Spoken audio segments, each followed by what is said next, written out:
If you need an OSHA 10 card for your job, you've probably seen the websites. I mean, there are dozens of them, right? And they all claim to be the real deal. So, which one is legit? Which one is a total ripoff? Well, this explainer is going to be your trusted guide to getting the right card the very first time.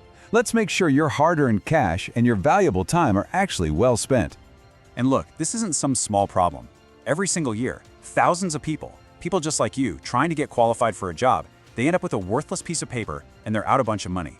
It is a huge, frustrating issue in the industry.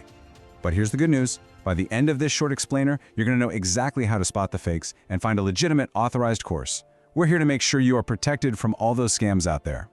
And on that note, before we dive in any deeper, just take a quick second to subscribe. We are all about giving you the clear, practical advice you need to build and, more importantly, protect your career in safety. So, let's get real for a second. What really happens if you pick the wrong course?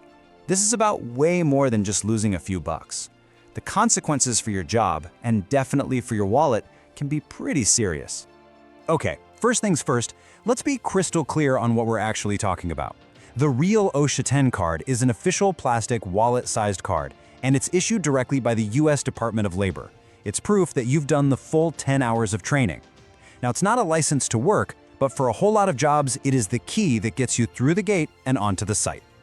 To see what's really at stake, just imagine this for a second. Your whole crew shows up for a project, you're all ready to work, but you get sent home. No work and no pay for a full week.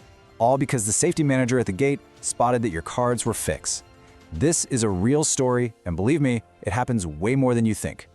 So yeah, the bottom line is this. The cost of a fake card is steep. You lose the money you paid, you lose wages from being denied work, and it seriously damages your professional credibility. And for your boss, it could even mean they're violating their contract for the project. The stakes are incredibly high for everyone involved. Okay, now, before you even start looking for a provider, there's a big choice you have to make right up front. And getting this wrong is one of the most common and most costly mistakes people make. As you can see right here, OSHA training is split into two main tracks. Getting this right is your first critical decision. You've got construction, which is known as Standard 1926, and that's for jobs in building, roofing, and roadwork. Then there's general industry, or Standard 1910, which pretty much covers everything else: manufacturing, warehousing, healthcare, you name it. Look, if you're a plumber and you show up to a construction site with a general industry card, you might as well have no card at all. The safety topics are totally different, and any good site manager is going to spot it and send you right back home. You have to get this right. All right, so now you know which industry you need. How in the world do you find a legitimate provider? Well, there is one simple, foolproof rule you need to follow. Okay, listen up, because this is it. This is the single most important thing you need to remember. OSHA itself does not sell these courses. They authorize a select group of independent trainers and online companies to teach their material. If the provider isn't on OSHA's official list, the card they give you is not legit, period. End of story.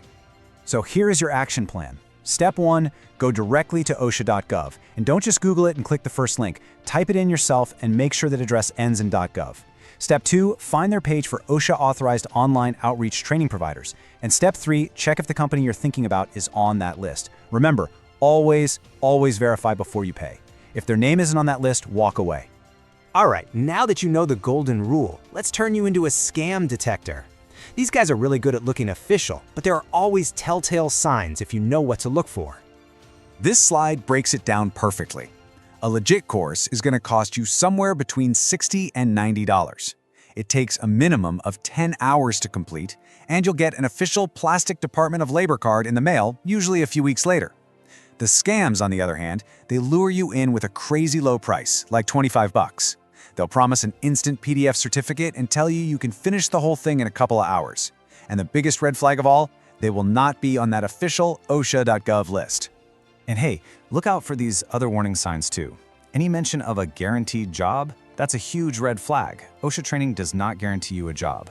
If you see one of the newer plastic cards, it should have a QR code on it for verification. If that's missing, something's fishy. And if a provider is really vague about who their OSHA-authorized trainer is, that's a bad sign. And this is really the bottom line, isn't it? It's an old saying for a reason.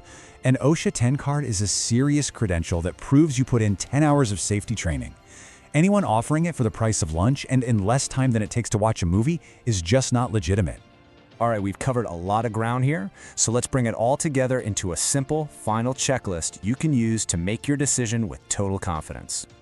Here it is, your 4-point safety check. 1. Know your industry, construction or general industry. 2. Verify that provider on OSHA.gov. 3. Make sure the final product is an official Department of Labor plastic card, not just some instant PDF. And 4. Walk away from any deal that sounds way too good to be true. So what do you do right after this? First, go to OSHA.gov and take a look at that list of authorized providers. Second, it never hurts to just double-check with your employer or future employer to confirm exactly which card they need. And third, you can now enroll with confidence, knowing your time and money will actually get you a real, valuable credential. So, let me ask you a quick question. Now that you've gone through all this, do you feel more prepared? Did this explainer just save you from potentially making a pretty costly mistake? If the answer is yes, then please do us a favor and like this explainer and subscribe to HSE's study. We're here to give you the clear, nonsense guidance you need to stay safe and succeed in your career. Thanks for watching.